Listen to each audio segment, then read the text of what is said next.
Creo que la mayoría de los presentes estuvieron en la presentación ayer en la mañana y también en la tarde. Ayer hablamos de los pies de la imagen de Daniel 2. Hablamos de la mezcla del hierro y del barro. Y recuerdan que según estudiamos de la Biblia, la mezcla del hierro y del barro representan la mezcla o la unión de la iglesia con el Estado. Eso lo comprobamos ayer en la mañana de la Biblia. Pero yo quisiera leer una cita del Espíritu de Profecía, porque ahí fue donde conseguí la idea de ir a la Biblia a buscar lo que significaba el hierro y el barro. Yo creo que así quiere la hermana White que sea. Ella quiere que vayamos a la Biblia primero y luego entonces quiere que vayamos a sus escritos y nos daremos cuenta que están en perfecta armonía. Dice ella en el comentario bíblico adventista lo siguiente: la mezcla de los asuntos de la iglesia y de la administración política se representa con el hierro y el barro. Esa unión está debilitando todo el poder de las iglesias. Esta aceptación en la iglesia del poder del Estado traerá malos resultados. Los hombres casi han traspasado el límite de la tolerancia de Dios. Han utilizado su fuerza política y se han unido con el papado. Pero llegará el tiempo cuando Dios castigará a los que han invalidado su ley y sus malas obras recaerán sobre ellos mismos. Así que la sierva de Dios deja muy en claro que la mezcla del hierro y del barro representa la intención que tienen los hombres de mezclar los asuntos de la iglesia con los asuntos del Estado, de mezclar la religión y la política. Y esta es una unión ilegítima porque la iglesia no debe vincularse con la política. La iglesia está vinculada con Cristo. Cristo es el esposo de la iglesia. Y cuando la iglesia recurre al Estado para que el Estado haga lo que Cristo debe hacer, el resultado es lo que la Biblia llama fornicación. Es decir, la iglesia tiene otros amantes, los gobernantes del mundo, en vez de tener un solo esposo, que es Cristo Jesús. En esta noche vamos a hablar de un libro muy interesante que ha sido escrito recientemente.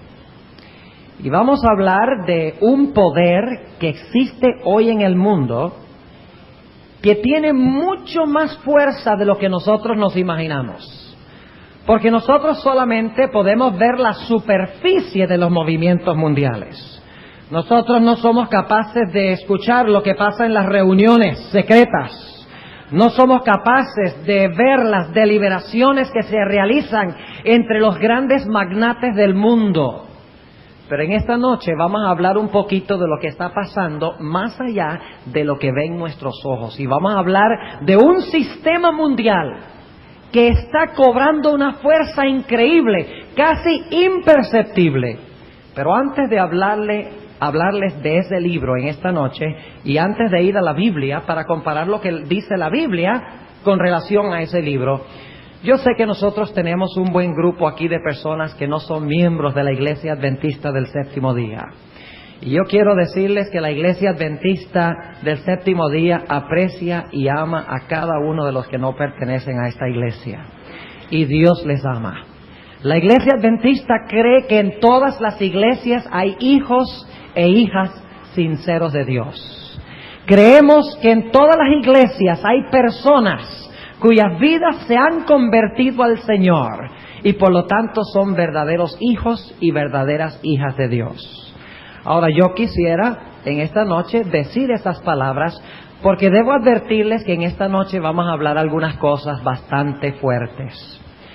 Y no quiero que ninguna persona que no es adventista piense que estoy criticando o hablando en contra suya personalmente. En esta noche no vamos a hablar de personas individuales, en esta noche vamos a hablar de sistemas. No estamos hablando de cada individuo dentro de esos sistemas. Queremos hablar de los sistemas. Queremos hablar de organizaciones mundiales, dentro de las cuales hay muchos hijos sinceros de Dios, aun cuando esas organizaciones son organizaciones falsas.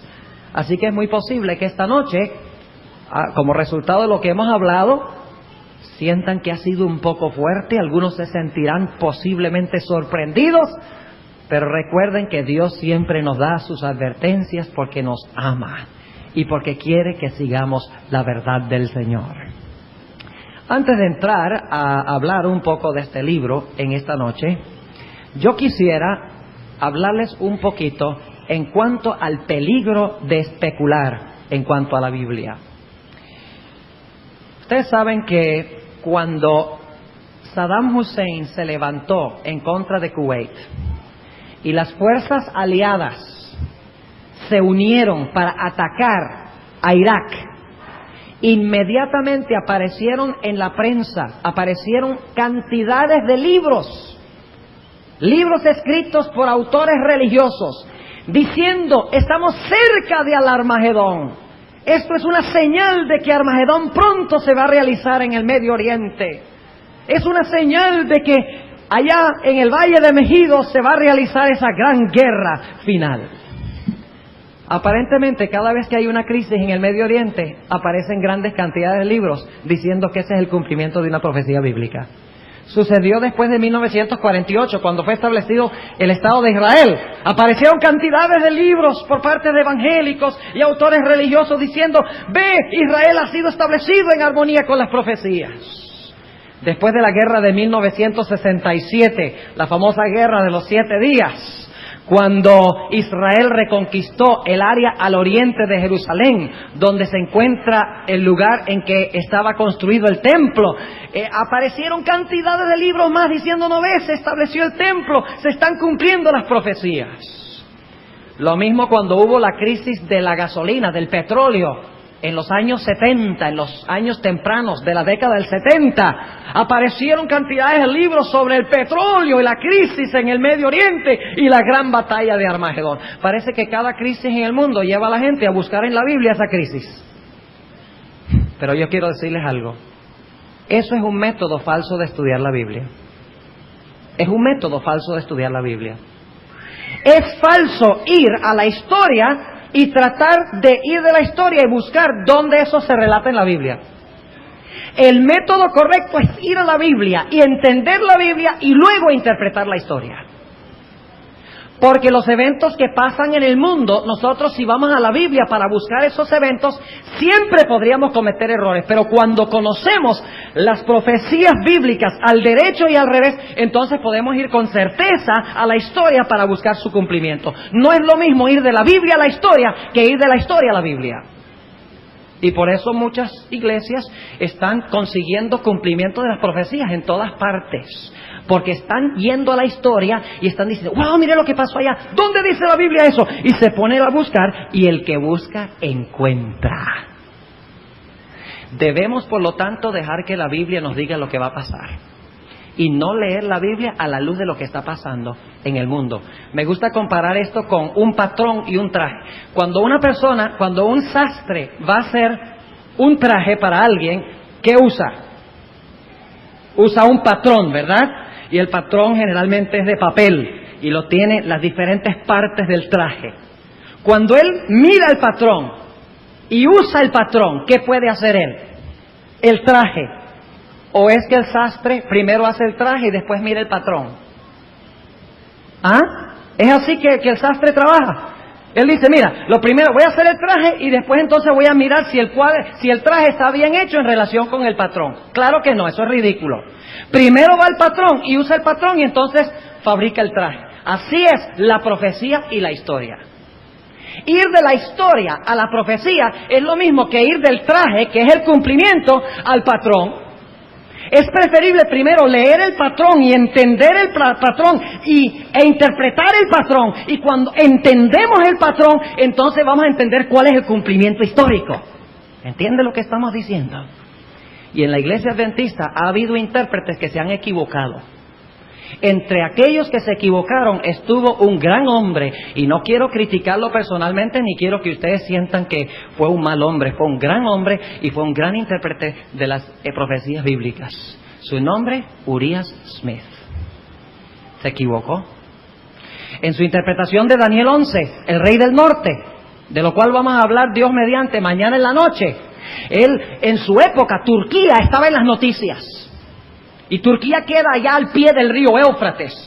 Y Uriah Smith, al ver eso, dice, bueno, ¿y dónde estará Turquía? Tiene que estar en las profecías, porque mire, está prominente en las noticias. ¿Dónde estará Turquía? Y fue y dijo, aquí está, en Daniel 11. ¿Ven el problema con el método? Y eso a pesar de que la sierva de Dios, la hermana Elena de White, dice que el rey del norte es el papado. Lo dice contante y sonante, clarito. Dice, el rey del norte es el papado. Y comparando con Daniel 2 y Daniel 7 y Daniel 8, encontramos que la hermana White tenía razón, que el rey del norte es el papado. Pero Uriah Smith quería conseguir a Turquía, allí en las profecías, y por lo tanto, él buscó y encontró una profecía que podía intercalar y podía encajar para que aparentemente cuadrara con lo que estaba sucediendo históricamente. El mismo error cometió Uriah Smith en su interpretación de la sexta plaga, del secamiento del Éufrates.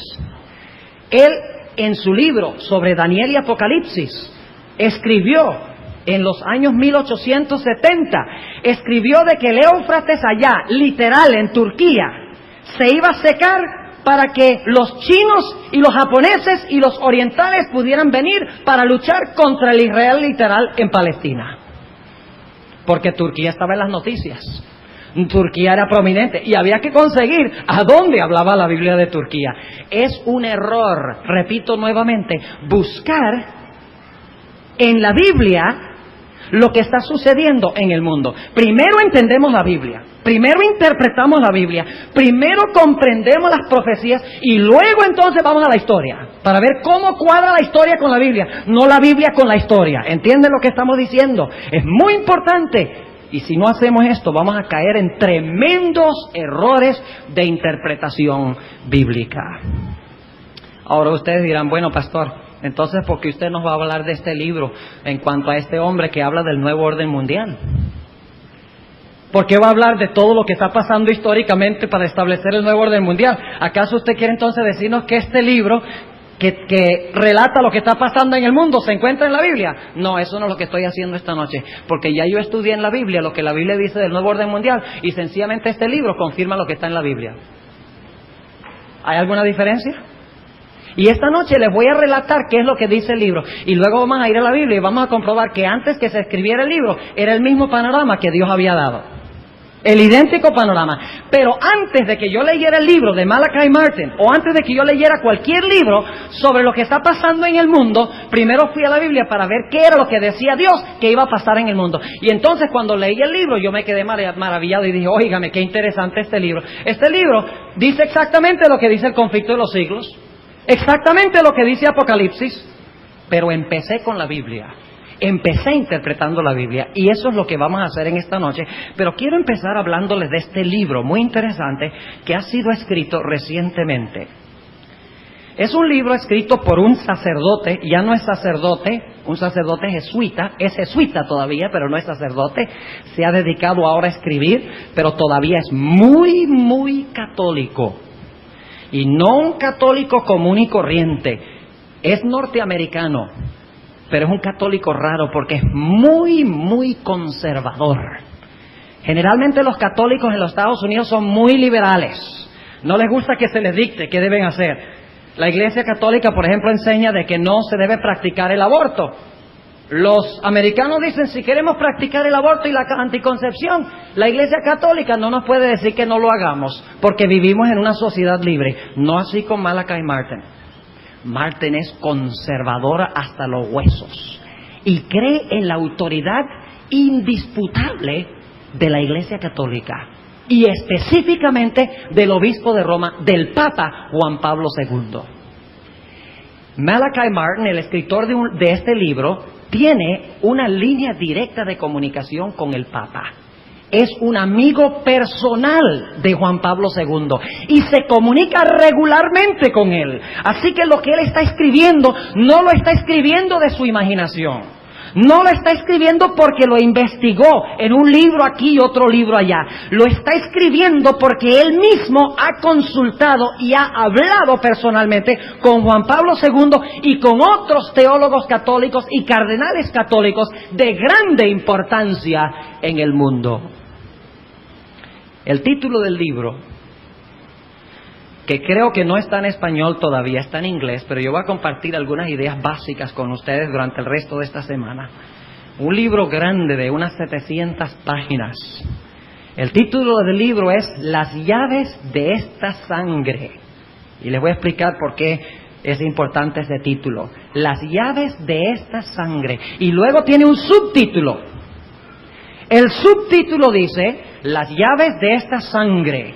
La lucha por el dominio del mundo entre el Papa Juan Pablo II, Mikhail Gorbachev y el capitalismo occidental, que son los tres poderes actuales en el mundo que están luchando por establecer un nuevo orden mundial. Y lo interesante que vamos a descubrir en nuestro estudio durante esta semana es que estos poderes, el comunismo, está en las profecías. Y lo que va a pasar con el comunismo está en las profecías. El origen del capitalismo, porque los países capitalistas son primordialmente protestantes. El origen del protestantismo capitalista está profetizado en la Biblia. Y el levantamiento del poder papal de la Iglesia Católica, su apoderío, también está profetizado en la Biblia. Y saben ustedes que alrededor del mismo tiempo, cuando cayó el papado y se levantó el ateísmo y se levantó los Estados Unidos, el país protestante por excelencia, en ese mismo tiempo, Dios levantó a la Iglesia Adventista del Séptimo Día para desenmascarar a estos tres sistemas. Dios no se ha dejado sin testimonio. Y durante esta semana vamos a verlo. El comunismo está en bancarrota. El capitalismo está en bancarrota. El catolicismo está en bancarrota. Lo único que no está en bancarrota es el pueblo de Dios, que proclama los mandamientos de Dios y el testimonio de Jesucristo, levantado en la misma época cuando surgieron estos tres poderes, para contrarrestar el mensaje de estos tres poderes. Ahora, ¿qué es lo que dice Malachi Martin en su libro? Escuchen bien. En primer lugar, él dice lo siguiente, y esto se encuentra en la página 15 de su libro. ¿Quieren ustedes saber cuándo se va a establecer este nuevo orden mundial y cuánto de nuestras vidas va a afectar? Escuchen lo que dice. Lo he traducido yo personalmente. Una vez que la competencia haya quedado decidida, es decir, la competencia entre estos tres, entre Gorbachev, Bush y el papado, y él dice que no hay duda en cuanto a quién va a prevalecer. Le van a ver dentro de un momento. Una vez que la competencia haya quedado decidida, el mundo y todo lo que en él hay, es decir, nuestro estilo de vida como individuos y como ciudadanos de las naciones, nuestras familias y nuestro trabajo, nuestro sistema económico y comercio y dinero, nuestros sistemas educativos y nuestras religiones y nuestras culturas, aún los rasgos que nos identifican como naciones, todo será poderosa y radicalmente alterado para siempre. Nadie escapará de sus efectos. Ningún aspecto de nuestras vidas quedará inmune. O sea que este nuevo sistema mundial va a afectar todo. La familia, va a afectar la sociedad. Según el plan se van a eliminar los rangos de naciones, las diferentes naciones. Va a haber un gobierno mundial, va a afectar la cultura, va a afectar la religión, va a afectar todo aspecto de nuestra vida. Y dice él que nadie estará inmune. Suena muy parecido a la historia de los tres jóvenes en el Valle de Dura. Nadie podrá resistir. ¿Cuál Dios os librará de mis manos? Y luego sigue diciendo lo siguiente. En lo que al tiempo respecta, aquellos que tenemos menos de 70 años, y esta es una cita directa, aquellos que tenemos menos de 70 años, veremos instalarse las estructuras básicas del nuevo gobierno mundial. Aquellos que tenemos menos de 40 años, ciertamente viviremos bajo su autoridad y el control legislativo, ejecutivo y judicial de este nuevo sistema mundial. Sigue diciendo, esa es en la página 16. En la página 19 dice Martin lo siguiente: hay una gran similitud que comparten estos tres competidores geopolíticos. O sea, se parecen en algo muy importante, estos tres poderes que están compitiendo. ¿En qué es que se parecen? Dice él, cada uno tiene un plan maestro para establecer un solo sistema de gobierno mundial. Su competencia geopolítica, es decir, la competencia entre estos tres, su competencia geopolítica tiene que ver con cuál de los tres formará, dominará y hará funcionar el sistema que reemplazará el sistema de naciones individuales que está en proceso de decadencia. En otra parte del libro, Martin dice que el nuevo orden mundial se establecerá antes de terminar el siglo XX. ¿Es pronto eso? ¿Cuántos años? 9 años. Ahora, ¿qué es lo que dice él? En primer lugar, él dice que el comunismo es un sistema que está en bancarrota. Él dice que el comunismo no puede dominar el mundo, que el comunismo ha fracasado, y hemos visto los resultados, ¿verdad? Lo hemos visto recientemente.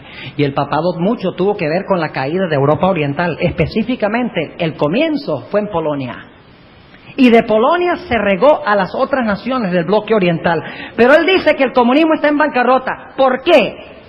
Él explica que está en bancarrota porque el comunismo rehúsa aceptar a Dios.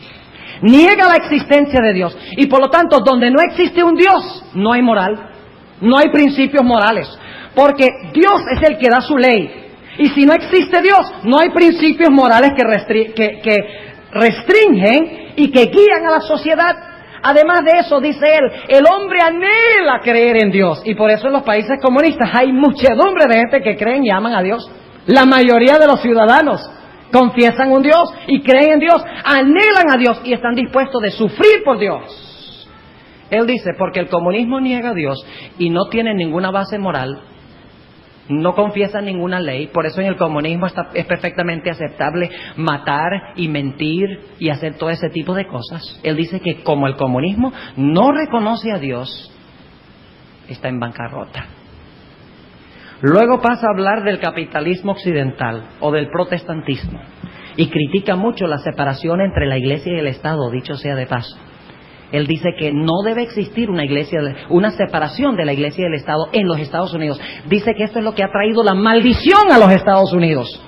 Interesante, la hermana White dice que esto es lo que ha traído la bendición. Y cuando se una la iglesia y el Estado, los Estados Unidos habrá perdido un secreto de su poder. Exactamente lo contrario. Él dice, el problema con el capitalismo es que tampoco tiene principios. Porque el principio del capitalismo es la sobrevivencia del más fuerte. Se basa en la adquisición del dinero y se puede usar cualquier método posible. O sea que el dinero es Dios. En el comunismo el Estado es Dios. En el capitalismo el dinero es Dios. Y el hombre acumula dinero y acumula dinero hasta que finalmente el dinero se burla de él. Se hastía porque el dinero no puede satisfacer los anhelos del alma. Y por lo tanto él dice que el comunismo y el capitalismo occidental, Oriente y Occidente, están en bancarrota. Pero luego él dice, hay un sistema que confiesa la existencia de un Dios. Es un sistema mundial. Es un sistema que enseña principios morales. Es un sistema que no niega la existencia de Dios, aunque vamos a ver de que eso es muy cuestionable en nuestro estudio de la Biblia. Y él dice que este sistema, que tiene valores morales, que confiesa la existencia de Dios, es la Iglesia Católica Apostólica Romana. Dice que como la Iglesia Católica es el único sistema de estos tres que es mundial, que es el único sistema que tiene representantes políticos en todo el mundo, que entonces este sistema va a vencer a los otros dos sistemas y va a tomar la ascendencia, y el Papa va a ser soberano en el nuevo orden mundial. Dice que el papado tiene grandes ventajas sobre el comunismo y el capitalismo, porque el capitalismo y el comunismo tienen, si acaso, 200 años de existencia, mientras que el catolicismo tiene más de 1500 años de existencia, experiencia en moverse políticamente, en saber hacer tratados, en saber hacer pactos y contactos, conoce las artimañas de la política y cómo meterse en los tribunales y en las legislaturas del mundo y dominar y manipular. Y dice, y por eso, por su sobrevivencia a través de los años, a través de muchos siglos, la Iglesia Católica tiene ventajas tremendas que no tienen los otros sistemas. Además, dice él que el comunismo no es mundial. El capitalismo tampoco es mundial. Pero la Iglesia Católica, es mundial. Y por lo tanto, ahora mismo no tiene que establecer un sistema como estos otros que están luchando. A ver, ¿cómo establecemos el capitalismo en el resto del mundo? ¿Cómo conquistamos el mundo y establecemos el comunismo? No, la Iglesia Católica ya está establecida en todas partes. Lo único que tiene que hacer es aceptar al Papa como soberano y ya el sistema está en lugar. Malachi Martin dice que la Iglesia Católica no puede fracasar y da varias razones. La primera razón que él da, por la cual la Iglesia Católica, según él, va a vencer y va a establecer el nuevo orden mundial, y todos van a reconocer la supremacía de la Iglesia Católica y del Papa en este nuevo orden mundial, es porque, según él, Cristo le ha dado a la Iglesia las llaves del reino, las llaves de su sangre, por así decirlo, y que Cristo edificó a la Iglesia sobre la roca que es Pedro, y sobre cada uno de sus sucesores. Y Jesús prometió que las puertas del infierno no prevalecerían contra la Iglesia, que la Iglesia vencería. Y por lo tanto, dice él, por promesa de Jesús, la Iglesia Católica no puede fracasar. Está destinada a vencer, porque Cristo le ha dado la llave del poder político y le ha dado la llave del poder religioso. Tiene las dos llaves dadas por Jesús. Jesús prometió que ni el infierno podía prevalecer contra ella, y por lo tanto está destinada a gobernar el mundo, porque Cristo dio la profecía. Ahora nosotros sabemos que ese pasaje no dice que Cristo edificó su iglesia sobre Pedro. Jesús dijo, tú eres Pedro, y sobre esta roca, apuntando a sí mismo, sobre esta roca edificaré mi iglesia, y las puertas del infierno no prevalecerán contra ella. La iglesia está edificada sobre Cristo. La iglesia no está edificada sobre ningún poder político. A la iglesia no se le dieron las llaves del poder político. Jesús dijo, dad a César lo que es de César y a Dios lo que es de Dios. Jesús dijo, mi reino no es de este mundo. En otras palabras, se interpreta falsamente la promesa de Cristo, diciendo que el individuo sobre el cual está construido la iglesia es el Papa en vez de Cristo. Además, dice Malachi Martin que la Iglesia Católica está predestinada a vencer, porque así se lo ha revelado a Juan Pablo II, la Virgen de Fátima. Y yo sé que esto causa sonrisa en nuestras mentes, pero déjenme hablarles de algo que posiblemente muchos de ustedes no sepan. Ustedes recuerdan que Juan Pablo II recibió un disparo hace algunos años. No lo mataron, pero convaleció en el hospital por un tiempo. ¿Saben ustedes que Juan Pablo II dice que la Virgen de Fátima le salvó la vida? ¿Y saben cómo fue? Lo relata Malachi Martin en su libro. El Papa es muy mariólogo. Tiene gran admiración por María. Todo su ministerio, todas sus acciones están enfocadas en el mensaje y en el poder de María.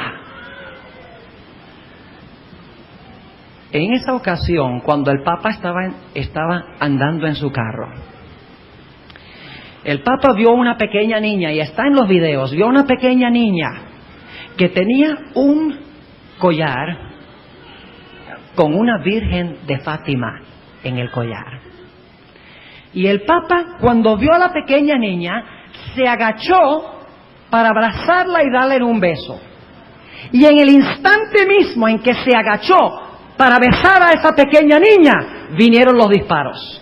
La intención del asesino, para los que examinaron los videos, era darle al Papa en la cabeza. Pero en el momento que disparó, el Papa se inclinó para besar y abrazar a esta niña que tenía en su cuello la Virgen de Fátima. Y por lo tanto el Papa dice, la Virgen de Fátima preservó mi vida.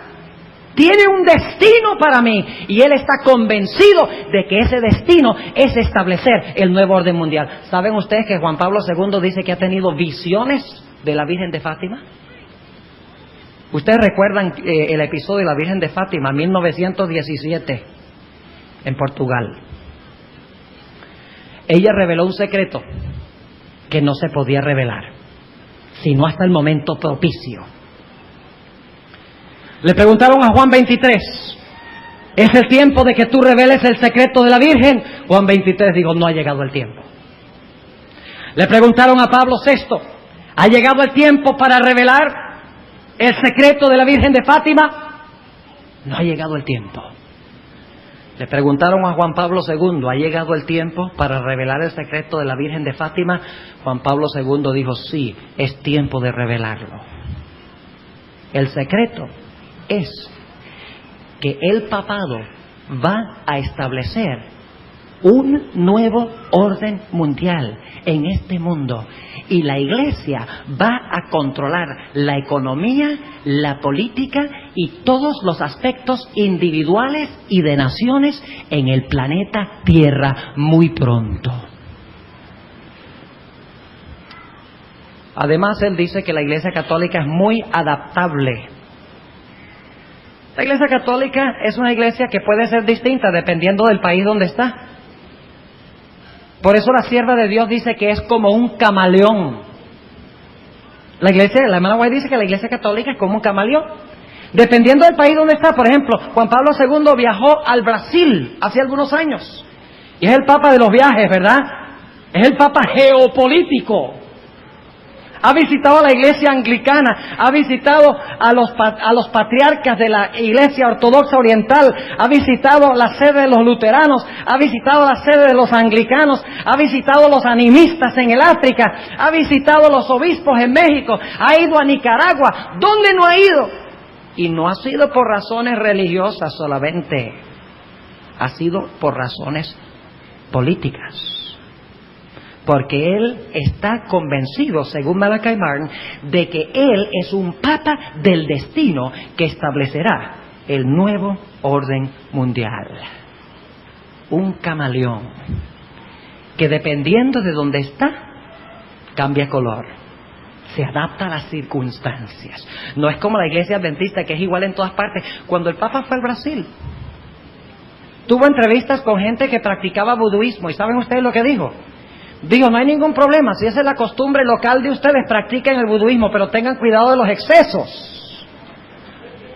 Tengan cuidado de no ir más allá de lo que deben ir. Así les dijo. Es adaptable a las circunstancias en cada lugar.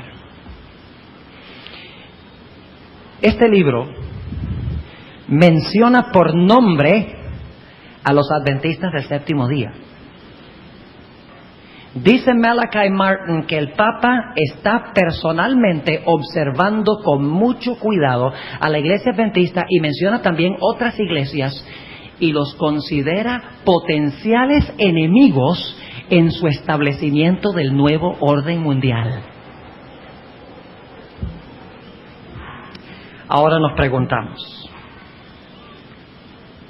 ¿cuál es la perspectiva bíblica? Dice la perspectiva bíblica de que el papado establecerá su poder y que gobernará el mundo. ¿Dice la Biblia eso? Vamos a encontrar en esta noche que la Biblia dice eso. La perspectiva que presenta Malachi Martin es la perspectiva exacta que presenta la Biblia y el espíritu de profecía. Y para aquellas personas que desconocen este libro, deberían conseguir este libro. Fue escrito por una viejita. Hace más de 100 años recibió su primera visión en cuanto al conflicto de los siglos en 1848. Y la visión fue repetida en 1858. Y luego el libro fue publicado en su forma ampliada en 1888. Ya no van a olvidar esas fechas. 48, 58 y 88. Y ella en este libro dice exactamente lo que dice Malachi Martin en el libro de él en 1990. Ambos dicen que el papado va a establecer un sistema de dominio mundial que va a gobernar el mundo en su totalidad. Y cuando la hermana White dijo eso, era un disparate, porque el papado estaba muerto. El papado había recibido una herida mortal en 1798. ¿Quién se hubiera imaginado que ella tenía razón? ¿Qué iba a saber ella? El gran crecimiento y la fama del papado. No lo sabía, pero ella recibió visiones de Dios y empezó a escribir en el conflicto de los siglos lo que Dios le reveló. Y dice exactamente lo que dice Malachi Martin en su libro. Los mismos argumentos que usa él, ya la hermana White los tenía antes. Elena G. de White. ¿Cómo supo la hermana White hace más de 150 años lo que le tomó a Malachi Martin escribir en 1990? A lo mejor adivinó. Muy difícil. Muy imposible que hubiera adivinado. Ahora, hay una diferencia entre Elena G. de White y Malachi Martin. Malachi Martin dice que este nuevo orden mundial va a ser la mayor bendición que ha experimentado la humanidad en toda su historia. Porque bajo el nuevo orden mundial se va a distribuir todo el dinero equitativamente en el mundo. ¿Ustedes por qué creen que los Estados Unidos están mandando miles de millones de dólares a otros países y se endeudan en el proceso? Interesante. Miles de millones a países del tercer mundo, países en vías de desarrollo, les dicen ahora, mientras que se está quebrando, literalmente. Porque la idea, según Martin, es que se va a establecer un nuevo orden mundial donde va a haber paz, como dijo George Bush en la cita que leí ayer, paz y armonía. No va a haber ya comunistas contra capitalistas, todos van a cooperar y colaborar. Ya no va a haber ricos y pobres, todos van a tener una cantidad igual, como un socialismo, casi un comunismo, pero un comunismo religioso. Porque es que el comunismo y el catolicismo se parecen mucho. Y de eso vamos a hablar mañana en la noche. Malachi Martin dice que esto traerá la mayor bendición al mundo. Elena G. de White dice que sí, la Iglesia Católica va a dominar el mundo, pero será la mayor maldición de la historia. Ahora estudiemos lo que dice la Biblia en cuanto a esto. Ahora hemos hablado de la historia y usted dice, pastor, usted no puede ir de la historia a la Biblia. Estoy yendo de la historia a la Biblia porque fui a la Biblia primero. Y por lo tanto, cuando leí el libro de Malachi Martin, dije, oye, eso está exactamente como lo que dice la Biblia. Es igualito a lo que dice Elena G. de White, pero fui primero a la Biblia. Y después leí el libro y me quedé maravillado. Digo, una comprobación de que lo que dijo la hermana White hace 150 años es la verdad. Una comprobación de que lo que dijo Juan hace 1900 años es verdad. Una comprobación que lo que dijo Daniel hace 2500 años es la verdad. Cumpliéndose ante nuestros ojos, porque la visión de Daniel 2, de la mezcla del hierro y el barro, en los días de estos reyes, dice, en los días de la mezcla del hierro y del barro, es que Dios establecerá el nuevo orden mundial, no de adentro de la historia, sino de afuera de la historia. Ya Dios lo reveló hace 2500 años, en los días de Daniel. ¿Tiene Dios todo fríamente calculado? Lo tiene. No, yo casi no los oí. Yo creo que ustedes se están durmiendo. ¿Tuvieron demasiada fiesta hoy? ¿Quién está en control? ¿Quién pone reyes? ¿Quién quita reyes? ¿Quién da sabiduría? ¿Quién moldea el futuro? Se les está acabando la gasolina. Ahora vamos a estudiar lo que dice la Biblia en cuanto a esto. Y espero que tengan paciencia. Los temas que vamos a estudiar esta semana son largos, se los estoy advirtiendo desde ahora. Para que cuando suceda no digan que no se lo dije. Pero estas cosas no se pueden estudiar en 15 o 20 minutos. Son cosas que toman tiempo. Pero yo espero que ustedes con paciencia esta semana estén dispuestos de escuchar lo que vamos a hablar. Porque es asunto de vida y muerte, mis queridos adventistas y queridos amigos no adventistas. Vamos a estudiar este tema y vamos a identificar si la Biblia habla de este sistema, de este nuevo orden mundial, y quién dominará el mundo en este nuevo orden mundial. Vamos a buscar en nuestras Biblias 2 capítulos.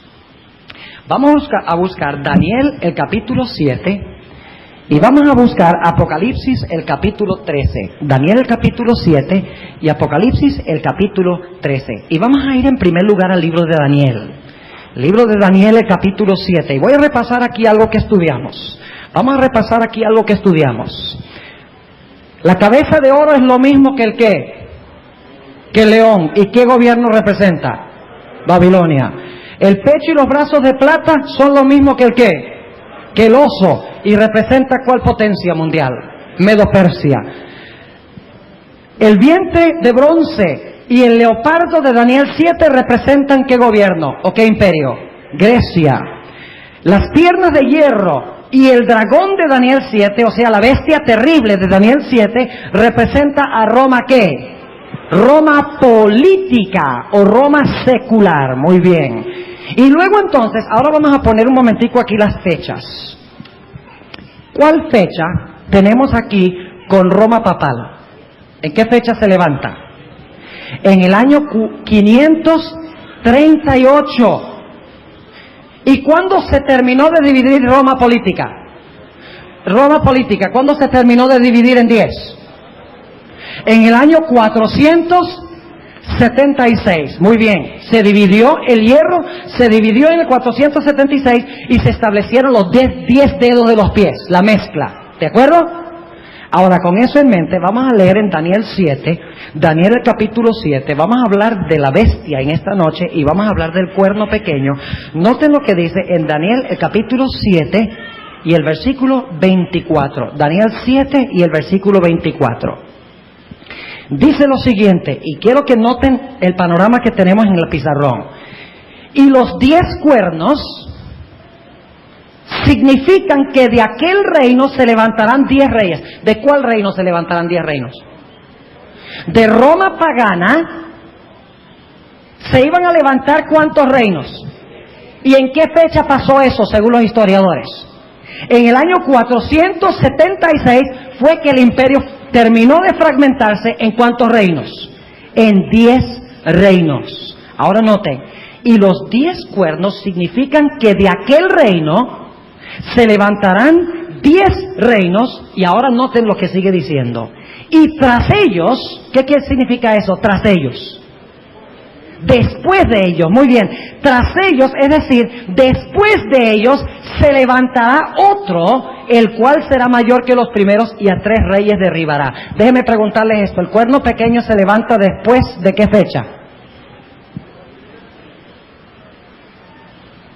¿Después de qué fecha se levanta el cuerno pequeño? Dice, ¿qué cosa? Vamos a leerlo otra vez. Daniel 7:24 dice, y tras ellos, después de los 10. Ahora, ¿cuándo se formaron los 10? En el 476. O sea, ¿cuándo se levanta el cuerno pequeño? ¿Después de qué fecha? Después del año 476, porque dice que se levanta entre los 10. Y para poderse levantar entre los 10, tiene que haberse levantado ya cuando los 10 estaban establecidos. O sea que el cuerno pequeño debe levantarse después del año 476 después de Cristo. Esa es nuestra primera categoría o característica. Ahora notemos también Daniel el capítulo 7 y el versículo 8, un poco más específico. No solamente debe levantarse después del año 476, sino que vamos a saber más o menos dónde se va a levantar este cuerno pequeño. Daniel el capítulo 7 y el versículo 8 dice, estando yo contemplando los cuernos, ¿cuáles cuernos? Los 10 cuernos, muy bien. Estando yo contemplando los cuernos, he aquí que otro cuerno pequeño subía ¿qué? Entre ellos. Entre los 10. ¿Y qué son los 10 cuernos? Las 10 divisiones ¿de dónde? de Europa. Ahora, si el cuerno pequeño se levanta entre los 10 cuernos, ¿dónde debe levantarse el cuerno pequeño? En Europa. ¿Están entendiendo lo que estamos diciendo? O sea que no solamente se levanta el cuerno después del año 476, sino que se levanta entre los 10 cuernos de Europa Occidental. O sea que es un cuerno que se levanta en Europa. ¿Vamos bien?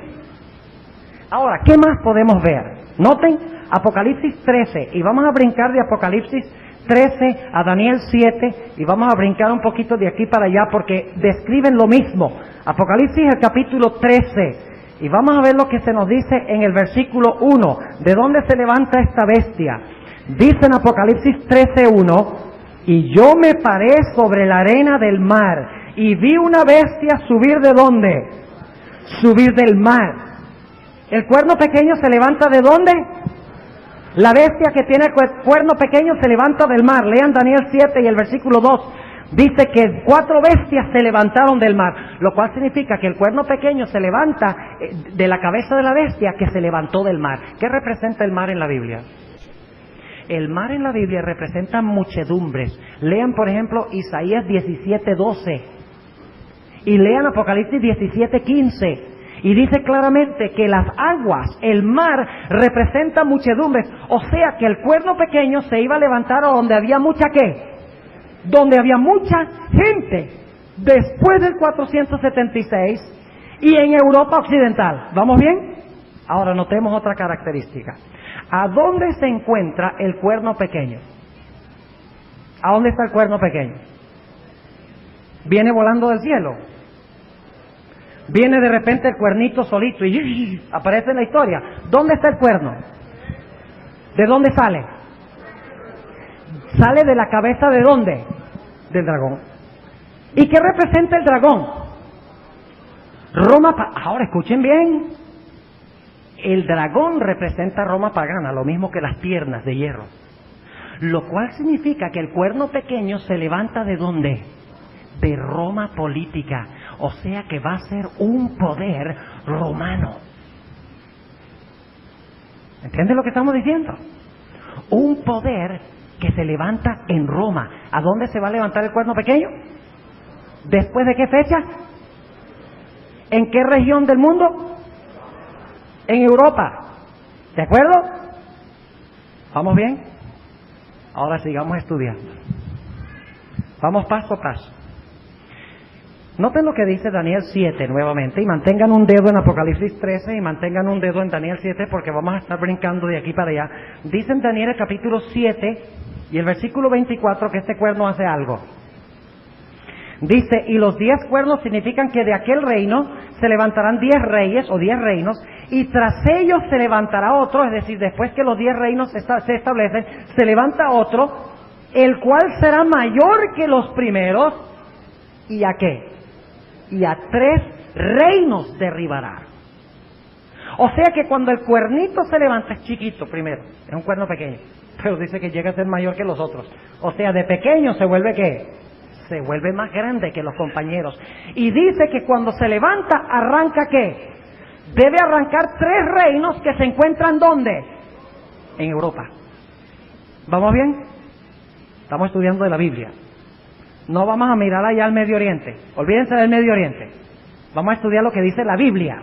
Vamos a seguir el orden que dice la Biblia. O sea que ese poder debe arrancar 3 cuernos, o debe arrancar 3 reinos en Europa, después del año 476. Ahora sigamos.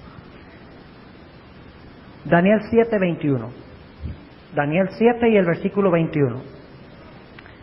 Y veía yo que este cuerno hacía guerra contra los santos y los ¿qué? ¿Qué hacía contra los santos? Guerra. Y cuando hacía la guerra perdía. No, dice que hacía guerra contra los santos y los ¿qué? Y los vencía. Noten también lo que dice Daniel 7 y el versículo 25.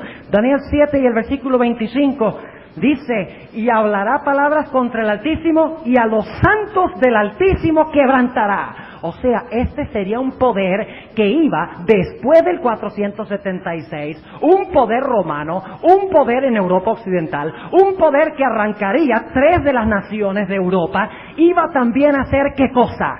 Iba también a pisar a ¿quiénes? ¿Y a destruir a quiénes?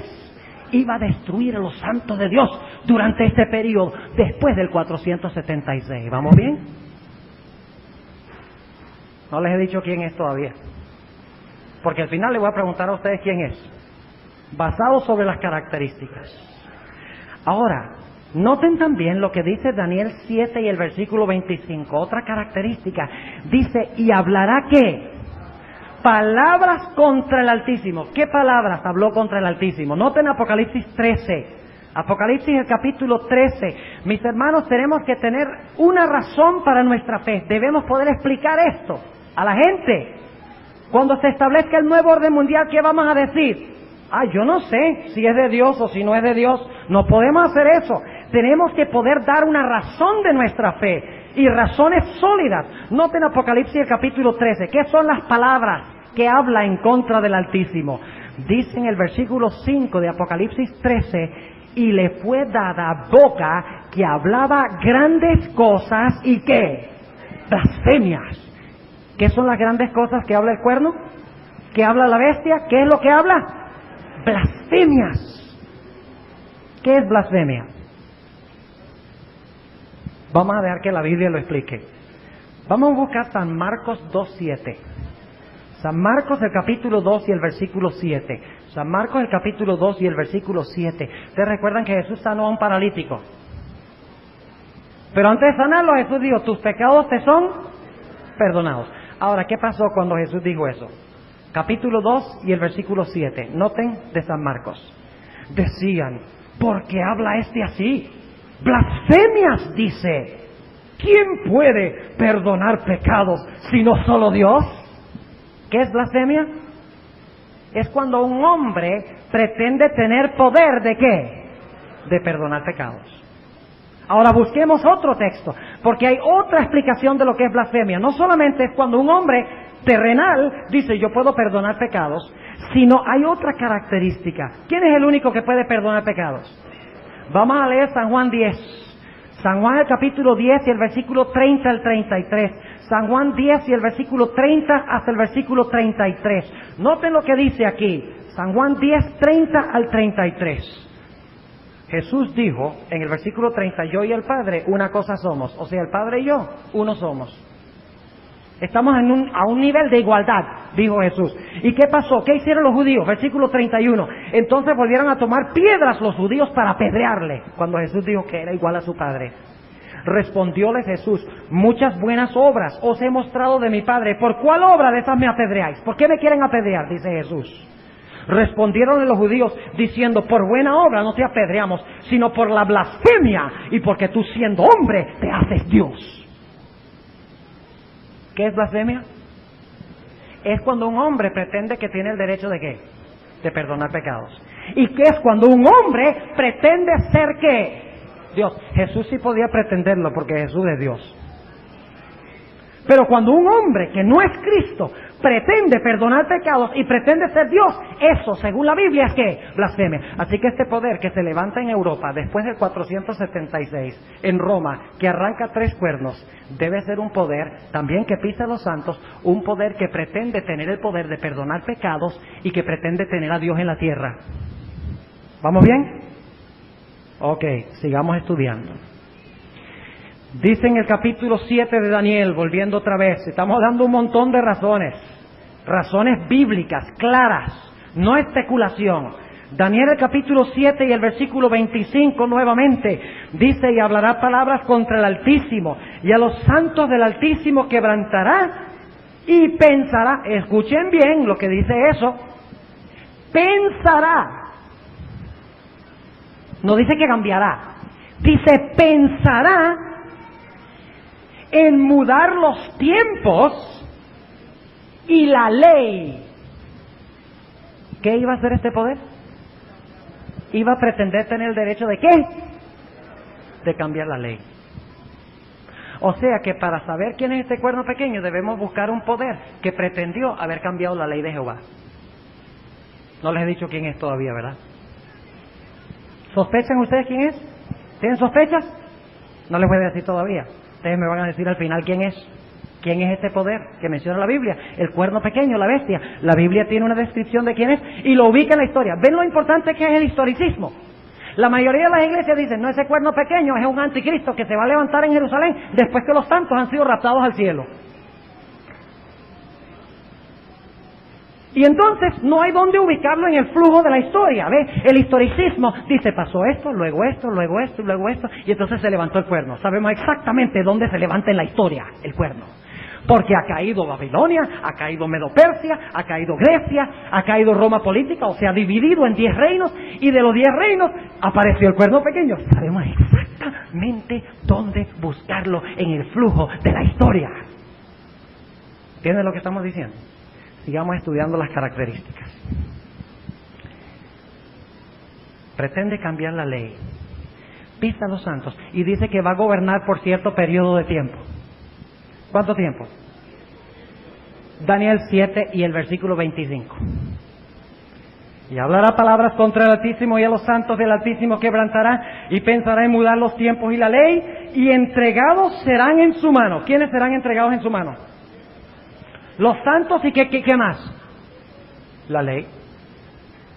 Entregados, no dice entregado. Entregados serán en su mano ¿hasta cuánto?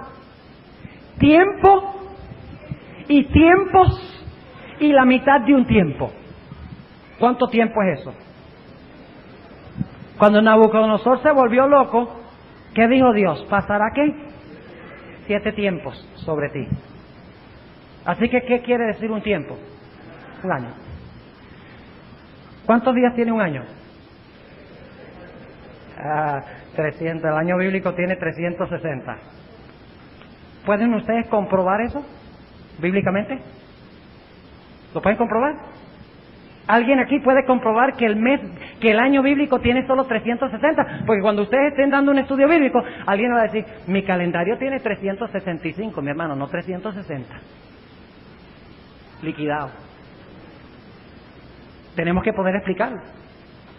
Y nosotros cuando hablamos de los 42 meses, que también es el mismo periodo, decimos que cada mes tiene 30. Pero entonces alguien me dijo a mí, un momentico, a veces febrero tiene 28 y 29. Y hay meses como marzo que tienen 30. Y hay meses como octubre y como diciembre que tiene 31. ¿Cómo tú me dices que el mes bíblico tiene 30 días? Dentro de un momento lo vamos a ver, lo vamos a comprobar bíblicamente.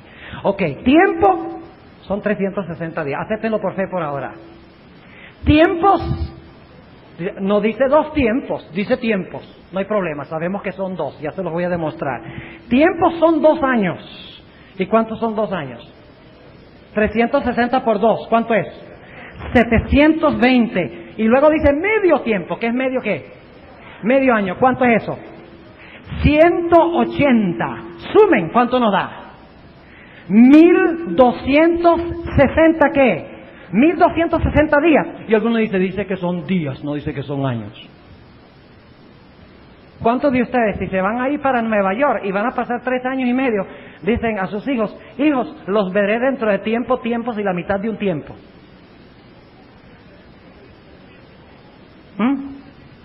¿O cuántos dicen, si tienen que viajar, le dicen a sus hijos, miren hijos, los veré dentro de 1260 días? O peor, nos vemos dentro de 42 meses. En Apocalipsis estamos hablando de símbolos. Como el león es un símbolo, el oso es un símbolo, el mar es un símbolo, el cuerno es un símbolo, los 10 cuernos son un símbolo, la arena es un símbolo, la roca es un símbolo, el tiempo es un símbolo. Y se expresa en terminología simbólica. Por eso es que no dice hasta 6 años y medio y el santuario será purificado. Dice hasta 2300 días y el santuario será purificado. La expresión en sí misma tiene un sabor simbólico, porque se expresa en un lenguaje anormal. ¿Entienden lo que estamos diciendo? Hay otras razones en las cuales no voy a entrar ahora. Pero tenemos ¿cuánto tiempo entonces iba a gobernar este cuerno? 1260 ¿qué?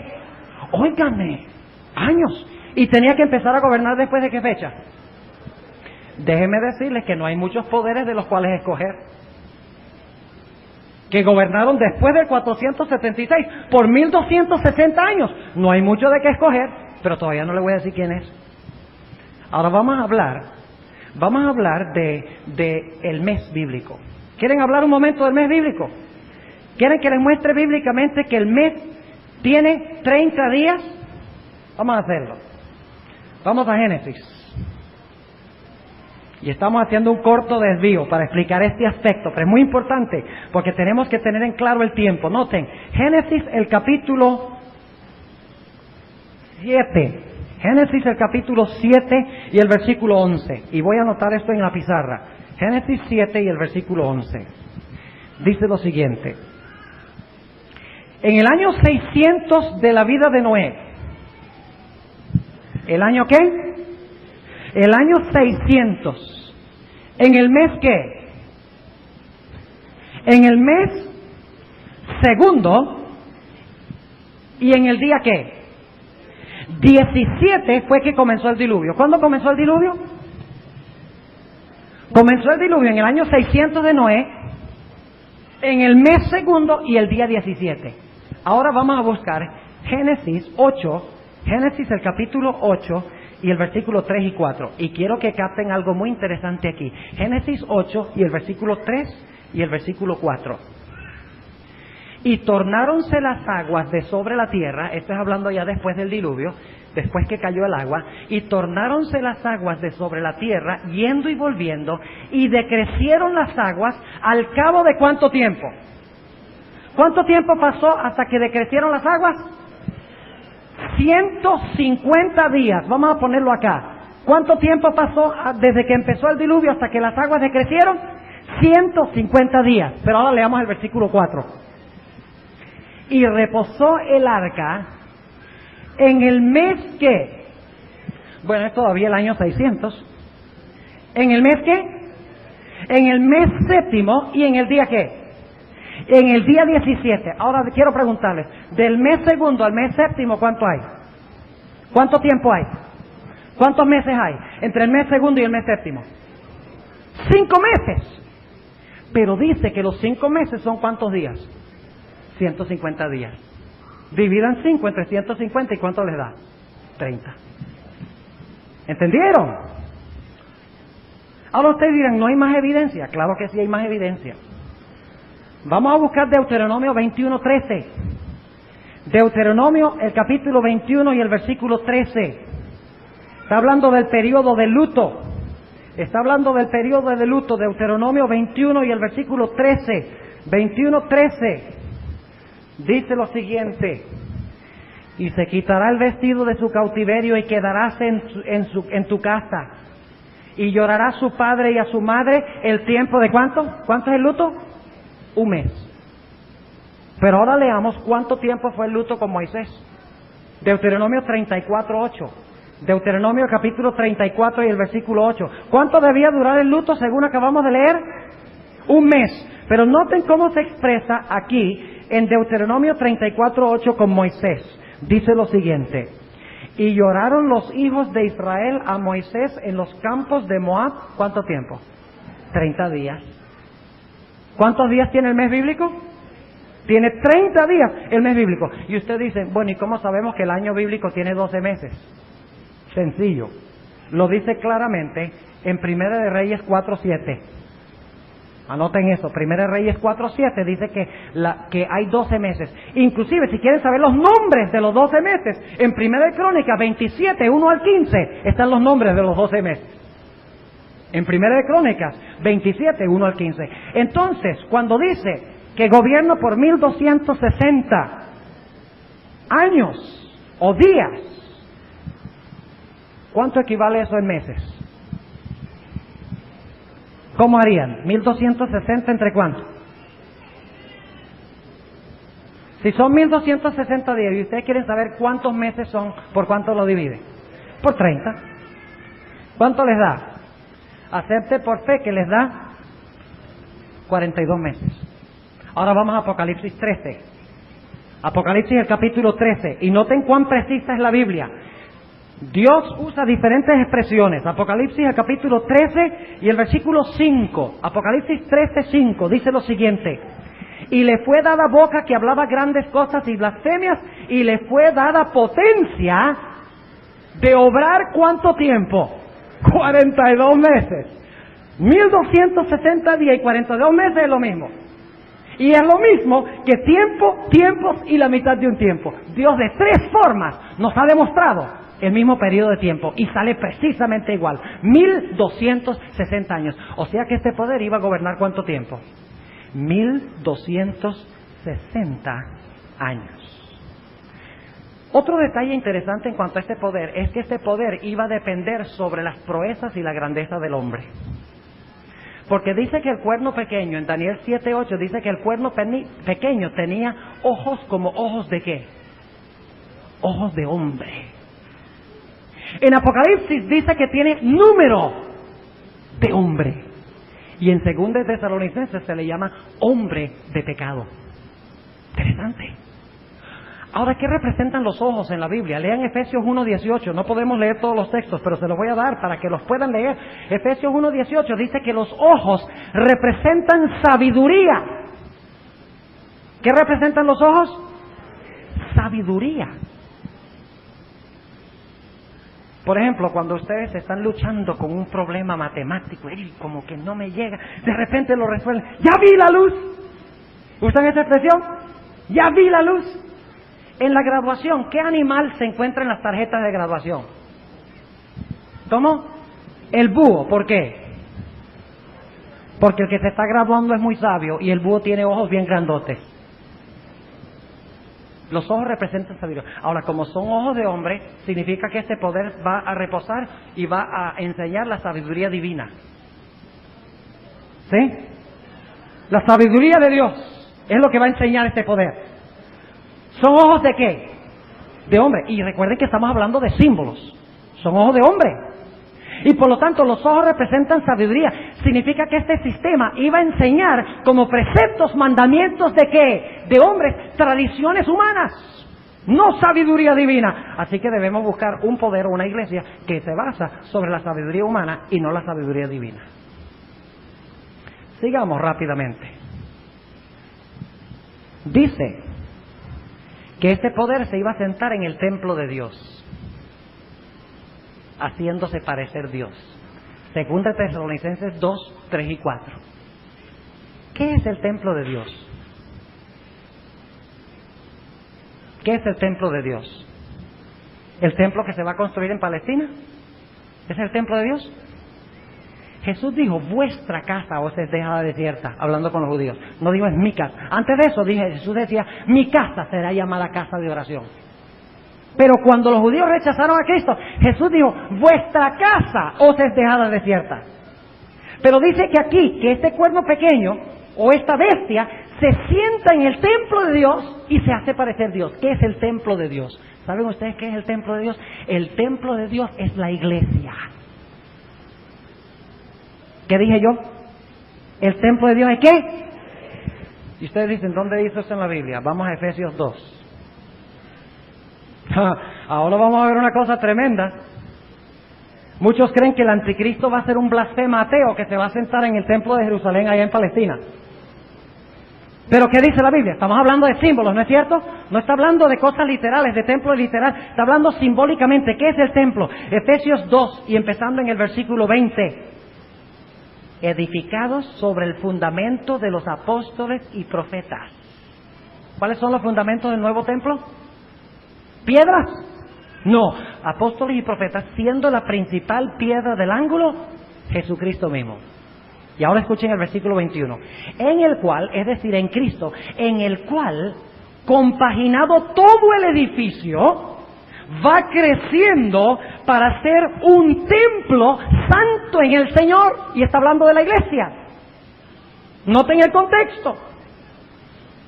Así que cuando dice que el anticristo se va a sentar en el templo de Dios, significa que se va a levantar ¿dónde? En la iglesia. Óigame. No va a ser solamente en Roma y en Europa, va a ser ¿dónde? En la iglesia. ¿Y saben ustedes que va a pretender servir a Cristo? ¿Cómo sabemos eso? En 2 Tesalonicenses 2 se le llama a este anticristo, a este poder que se va a levantar, se le llama el hijo de perdición. Según de Tesalonicenses 2, 3 y 4, lo llama el hijo de perdición. Ahora yo quiero preguntarles, ¿quién es la única persona en la Biblia, fuera de esta referencia, que se le llamó el hijo de perdición? Judas. O sea que en el templo o en la iglesia se va a levantar un ¿qué? Un Judas. Yo quiero preguntarles, ¿Judas abiertamente se opuso a Cristo? ¿Todo el mundo sabía que era un apóstata, un ateo? No. ¿Dónde se levantó Judas? Entre el círculo escogido de la iglesia, entre los 12 apóstoles. ¿Tenía engañado a los otros discípulos? Hasta el mismo final. Inclusive cuando salió, ellos no sabían que él era el que iba a entregar a Jesús. Los tenía tan engañados así. No lo supieron sino hasta que vieron a Judas, que se había colgado en un madero y que se había caído, la cabulla se había roto y se había caído al suelo y los perros se lo estaban comiendo. Se echaron tremenda sorpresa. No supieron plenamente sino hasta ese momento la seriedad de la acción de Judas. A Judas se le llama el hijo de perdición. ¿Y cómo entregó Judas a Cristo? Con un beso. El anticristo no se va a levantar de afuera de la iglesia, sino que se va a levantar del círculo mismo que pretende lealtad a Jesús. Se va a levantar en la iglesia. En lo que pretende ser la iglesia de Cristo, se va a levantar el anticristo. No lo busquen en Palestina, allá en el templo. Búsquenlo en la iglesia. Ahora tenemos que avanzar más rápido. Dice que esta bestia iba a recibir una herida que, al terminar los 1260 años, al final de los 1260 años, ¿qué iba a recibir? Dice en el versículo 3 de Apocalipsis 13, dice, y vi una de sus cabezas como herida de ¿qué? Como herida de muerte. O sea que este poder, al final de su carrera, al final de los 1260 años, iba a ser herida de ¿qué? De muerte. ¿A dónde? En la cabeza. Significa que cuando concluyeron los 1260 años, debemos buscar un poder que donde antes dominaba el mundo, ahora es dominado. Donde antes pisoteaba y mataba, ahora es llevado cautivo, según dice Apocalipsis 13 y el versículo 10. Pero luego dice en Apocalipsis 13, en la última parte del versículo, dice, la llaga de su muerte fue ¿qué? O sea que este poder lo iban a dar por muerto cuando terminaron los 1260 años. La gente iba a decir, se acabó, se liquidó, está muerto. Pero por un milagro extraordinario, este poder se iba a levantar de los muertos. La gente ni creía que iba a ser posible, pero se iba a levantar y todo el mundo, hablando del nuevo orden mundial, todo el mundo se iba a maravillar en pos de ¿qué? En pos de la bestia.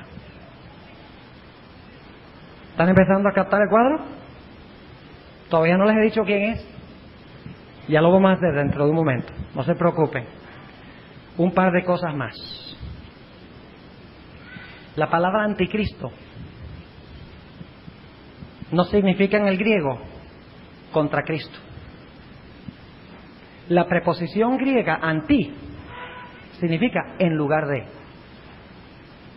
Lo cual significa que el anticristo que se describe aquí en Apocalipsis 13 y en Daniel 7, y usamos la palabra anticristo, significa que iba a ser una persona no que se iba a oponer directamente a Cristo, sino un poder que iba a procurar ocupar el lugar de Cristo. Porque anticristo significa en lugar de Cristo. Es la misma palabra, la misma preposición que se usa cuando estaba Barrabás y Cristo ante la turba. Dice que el pueblo aceptó a Barrabás en lugar de Cristo.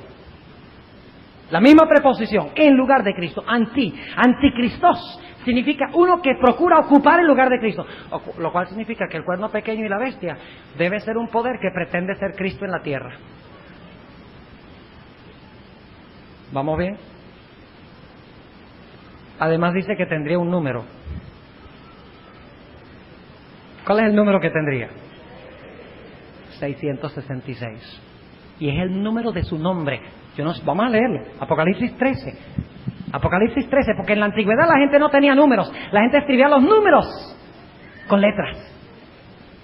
Y quiere decir que las letras de su nombre darían 666. Noten Apocalipsis 13 nuevamente. Y estamos avanzando aquí rápidamente. Apocalipsis 13. Y noten el versículo 18.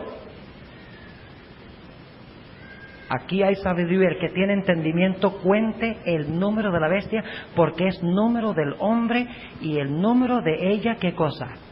666. Y noten el versículo 17. Y que ninguno pudiese comprar o vender, sino el que tuviera la señal, o el nombre de la bestia, o el número de su nombre. O sea que su nombre iba a tener un ¿qué? Un valor numérico. Además de eso, en 1 Tesalonicenses 5, dice que iba a ser un poder que iba a predicar paz. Iba a traer al mundo un mensaje de paz, pero en violación de la ley de Dios. Y según dice la Biblia, sobre ese poder va a venir, cuando digan paz, vendrá sobre ellos que destrucción de repente y no escaparán. Ahora ¿creen ustedes que son suficientes características? ¿O quieren que demos algunas más? No les voy a dar más. Vamos a identificar este poder. Hay más. Por ejemplo, echa por tierra la verdad, blasfema el nombre y el tabernáculo de Dios. Podríamos hablar de muchas otras características, pero yo creo que tenemos suficiente evidencia para saber quién es este poder. Vamos a identificarlo. ¿Quién quiere decirme quién es? A ver, ¿quién quiere decirme? ¿Quién quiere tener la valentía de decirme, de acuerdo a las características, quién es? Ahí atrás. ¿Cómo quién? El papado. ¿Cuántos están de acuerdo con eso? De acuerdo a las características. ¿Qué es el papado? No tenga miedo. Esta bestia es el papado. Vamos a repasar brevemente las características. ¿Se levantó el papado después del año 476? Sí, señor. En el 538. ¿Se levantó en Europa? ¿Sí o no? ¿Es romano? ¿Cómo se le llama? ¿Iglesia Católica Apostólica? Romana. ¿Cuál es su idioma oficial? Latín. ¿Y latín era el idioma de qué imperio? Romano. ¿Y dónde tiene su sede? Vaya coincidencia interesante. En Roma. ¿El papado es un poder que se levanta después del 476? ¿Se levanta en Europa? ¿Es un poder romano? Claro que es un poder romano. Pisoteó a los santos de Dios durante 1260 años. Ojalá yo tuviera tiempo de hablarles de lo que pasó. ¿Han oído hablar de la Inquisición? ¿Saben ustedes? Según los historiadores, los mismos historiadores católicos dicen que murieron en esta época de barbarie más de 50 millones de personas a manos de la Iglesia, usando el poder político, el poder del Estado, para ultrajar y para matar a cualquiera que no estuviera en armonía con sus enseñanzas. Documentado históricamente. No estamos especulando. Históricamente la Iglesia Católica mató a millones de personas en la estaca. Jerónimo, Hus, Savonarola, la gran masacre de San Bartolomé, por mencionar algunos. Si un rey se oponía al Papa, como sucedió con Enrique de Alemania, el Papa podía hacerlo esperar 4 días, descalzo en el frío, antes de recibirlo. Así era. Pisoteó a los santos de Dios. ¿Procuró cambiar la ley? ¿Qué día enseña la Iglesia Católica que debemos guardar? ¿Y qué hace con el mandamiento que dice no tendrás imágenes? Ustedes van a un catecismo, vayan a la Biblia católica, ahí están los mandamientos correctos. Pero si ustedes van al catecismo, encontrarán que la Iglesia Católica elimina totalmente el segundo mandamiento y divide el 10º mandamiento en 2, y en lugar del sábado dice santifica las fiestas. ¿Cambió el papado la ley de Dios o trató de cambiar la ley de Dios? ¿Pisoteó a los santos? ¿Pretende la Iglesia Católica de tener poder de perdonar pecados? ¿Pretende tener a Dios en la tierra? Es un poder que se levanta en la Iglesia. ¿Gobernó por 1260 años? ¿Desde qué fecha hasta qué fecha? Desde el 538 hasta 1798, y de estas fechas vamos a hablar mañana en la noche, de la fecha de comienzo y la fecha de terminación. Gobernó 1260 años. No hay muchos poderes de los cuales escoger que se levantaron después de 476 y han existido 1260 años. Gobernó el papado por 1260 años. ¿Predica el papado paz? ¿Está hablando de un nuevo orden mundial donde hay paz y donde hay felicidad y donde se distribuye todo por igual? Sí. ¿Arrancó el papado 3 de los poderes de Europa? Sí, los arrancó. Y los arrancó de raíz, según dice la Biblia. O sea que esos reinos ya no se consiguen en Europa, no están ahí. ¿Saben ustedes que Francia, Inglaterra, Portugal, España, Italia, todos eran tribus bárbaras que se establecieron allí, y las naciones modernas vienen de esas tribus bárbaras? Pero estas 3 naciones que fueron desarraigadas por la Iglesia Católica, usando el poder político, no existen hoy, porque fueron arrancados de raíz. Estas 3 tribus eran arrianas, o sea, no creían que Cristo era Dios eterno. Señalaban como Arrio, un obispo, de que Cristo era un ser creado. Y el Papa no le gustaba eso. Y por lo tanto le dijo a Belisario: mira, Belisario, hay que encargarse de esa gente. Belisario es el emperador. Imagínense eso. La iglesia diciendo al emperador: mira, yo no puedo convencer de la Biblia a este Arrio de que Cristo es Dios, así que ve y elimínalo. La iglesia unida con el Estado, el hierro y el barro unidos. Clarísimo. Y por lo tanto fue Belisario. En el año 493 desaparecen de la historia los érulos. En el año 534 desaparecen de la historia los vándalos. Y en el año 538 desaparecen de la historia los ostrogodos. Históricamente documentado. 3 reinos arrancados por la iglesia usando el poder del Estado. Cumplido de acuerdo al pie de la letra, según nos dice aquí. ¿Enseña la Iglesia Católica la sabiduría humana? ¿Cómo bautiza la Iglesia Católica? Estoy hablando claro, no con el propósito de ofender a nadie, sino porque esto es la verdad. Y quiero que estén en el lado correcto cuando venga la crisis final. ¿Cómo bautiza la Iglesia Católica? ¿Sumerge a la gente debajo del agua? ¿Bautiza adultos?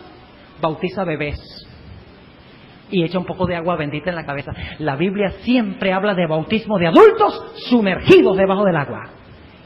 Entonces, ¿por qué bautiza así? ¿Sabiduría qué? Humana. La Iglesia Católica enseña que los muertos todos saben.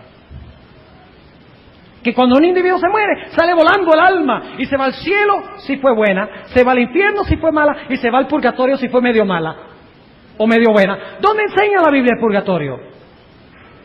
¿Dónde enseña la Biblia que el alma es inmortal? No enseña eso. Eso es una tradición basada sobre sabiduría ¿qué? Sabiduría humana.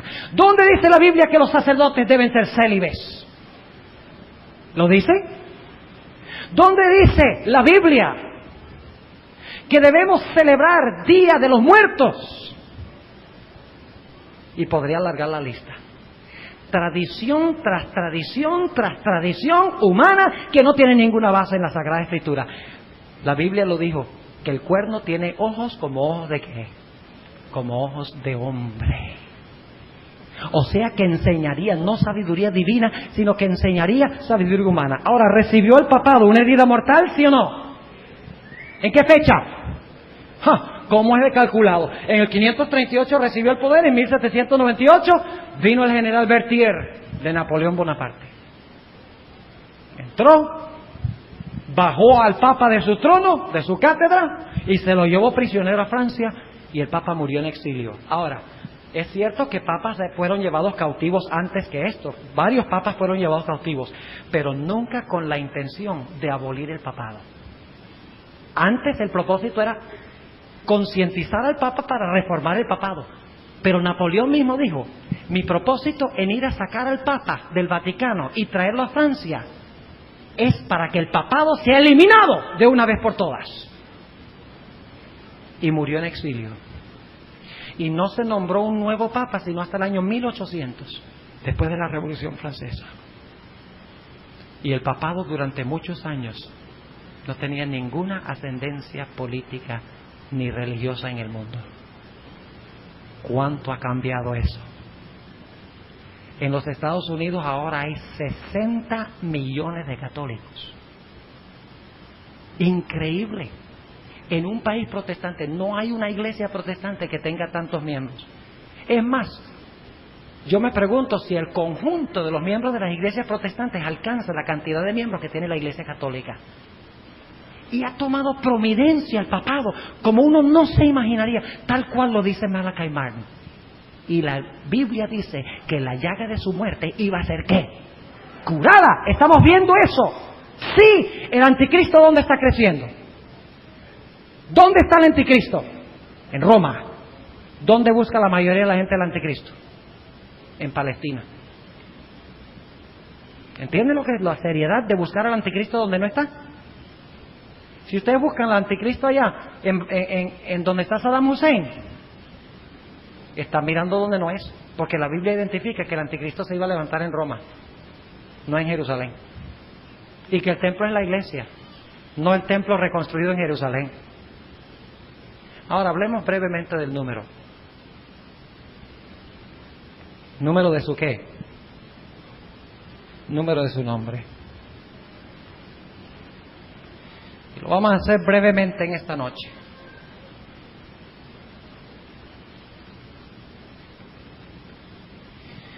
Por mucho tiempo el nombre oficial y aparecía en la tiara del Papa, ya no aparece, pero aparecía en la tiara de la corona del Papa hasta el año 1700, cuando fue quitado, porque ya se estaba usando el nombre para identificar al Papa como la bestia. El nombre oficial es en latín Vicarius Filii Dei. Recuerden que este es un número, es un nombre latino. Por lo tanto hay que usar valores numéricos latinos. Números romanos, en otras palabras. ¿Cuánto vale la B? 5. ¿Cuánto vale la I? 1. ¿Cuánto vale la C? 100. La A no tiene valor. La R, 0. La I, 1. La U o la B, 5. La S, 0. La F no tiene valor. La I vale ¿qué? 1. La L vale 50. La I vale 1 y otra I vale 1. La D vale ¿cuánto? 500. La E no tiene valor y la I tiene un valor de 1. Sumen ustedes a ver cuánto es el valor numérico del título oficial del Papa cuando era coronado como Papa. ¿Cuánto da el número de su nombre? 666. Fue quitado de la tiara. Ahora, el Papa tiene 2 títulos más que se le dan. Vicarius Filii Dei significa vicario del Hijo de Dios. Pero otro nombre que se le da es Dux Cleri, también en latín. Muy a menudo se le llama el Dux Cleri. La D vale ¿cuánto? 500. La U, la B vale 5. La X vale 10. La C vale 100. La L vale 50. La F no tiene, la E no tiene valor, la R no tiene valor y la I tiene un valor de 1. ¿Cuánto da el título Dux Cleri? 666. Otro nombre que se le da, que significa jefe de la corte de Roma, que no es solamente un nombre, son varios, es el nombre Ludovicus, que es clero principal de la corte de Roma, es lo que significa Ludovicus. ¿Cuánto vale la L? 50. La U o la B, 5. La D, 500. La O, 0. La B, 5. La I, 1. La C, 100. La U o la B, 5. La S, 0. ¿Cuánto es el valor? 666. ¿Y saben ustedes algo interesante? Originalmente, cuando los poetas latinos establecieron el sistema numérico romano, ellos escogieron solamente 6 números. 666. Lo cual significa que el número 666 tiene que ver con qué lugar, con Roma. El anticristo, cuyo nombre es 666, ¿se levanta dónde? Hay que buscarlo en Roma, según dice la Biblia. Ahora, yo tenía algunas otras cosas que decir esta noche. Quería hablar un poquito más de lo que está sucediendo en la historia. Nuestro tiempo se ha ido, pero en la próxima vez voy a tomar un rato al comienzo para hablar de cómo se están cumpliendo estas cosas ante nuestros ojos. Cómo el sanamiento de la herida y el nuevo orden mundial, del cual hablan tanto los políticos y los economistas y todas las personas, los científicos, los sociólogos, cómo ante nuestros propios ojos se está viendo lo que está sucediendo. Y sin embargo estamos ciegos muchas veces y no nos damos cuenta del tiempo en el cual estamos viviendo. Yo quiero preguntarles, según la perspectiva bíblica, ¿cuál será el poder que gobernará sobre el mundo antes de la segunda venida de Cristo? ¿Cuál será el poder, según hemos estudiado? El papado será el poder. ¿Tenía Malachi Martin razón en su libro, en ese aspecto? ¿De que el Papa va a gobernar el mundo? ¿De que él va a establecer el nuevo orden mundial? Sí, la herida de su muerte será curada. Pero hay una diferencia. Mientras que Malachi Martin dice que el Papa es Cristo, la Biblia dice que es anticristo. Pequeña diferencia. ¿Con quién nos aliaremos nosotros? ¿Con Cristo o con el anticristo? La Biblia es clara. Las características están allí, claras. No hay duda alguna en cuanto a quién es el anticristo, quién va a gobernar el mundo. Malachi Martin tiene razón en decir que el papado ganará la riña entre el comunismo, el capitalismo y el papado y el catolicismo. Sí prevalecerá el papa, pero nos dice Daniel el capítulo 2 que en los días de estos reyes, cuando se mezcle la iglesia y el Estado, cuando el papado use el poder de la política, Cristo levantará un reino que jamás será corrompido, un reino eterno bajo el gobierno de Cristo Jesús, nuestro Señor y nuestro Dios. Gloria al Señor. ¿Quieres tú en esta noche ser parte de ese reino? Yo quiero pedirte en esta noche, si tú quieres ser parte de ese reino y quieres escapar del anticristo y de todo este asunto.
Del nuevo orden mundial, quiero pedirte que te pongas de pie porque quiero tener una oración para que Dios te bendiga y puedas estar en el lado de Cristo, en el verdadero nuevo orden mundial, que es el reino que Cristo establecerá cuando regrese otra vez. Gloria al Señor. Oremos.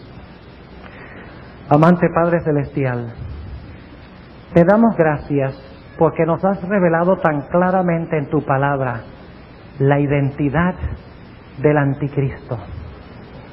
Y sabemos que tú lo has identificado porque tú no quieres que nosotros pertenezcamos a este sistema. Tus advertencias a veces son fuertes y nos pegan duro, pero tú solamente hieres con el propósito de sanar. Te agradecemos porque nos has hablado claramente en tu palabra. Te ruego, Señor, que bendigas cada decisión que se ha tomado en esta noche. Te ruego especialmente por aquellas personas que no pertenecen a la iglesia adventista, que están aquí en esta noche, que han respondido a tu llamado diciendo que quieren escapar de este sistema y quieren pertenecer al sistema de Jesús. Te ruego, Señor, que tú las ayudes a prepararse para escapar de las cosas que vendrán y estar entre los redimidos que serán salvos cuando Cristo venga. Te doy gracias también por aquellas personas, miembros de la iglesia, que han respondido y reafirmado su fe en tu reino, en Jesús. Manténnos fieles, Señor, hasta aquel gran día cuando Cristo venga sobre las nubes del cielo y podamos decir: he aquí, este es nuestro Dios, le hemos esperado y Él nos salvará. Gracias por escuchar nuestra oración, en el nombre y por los méritos de Cristo. Amén.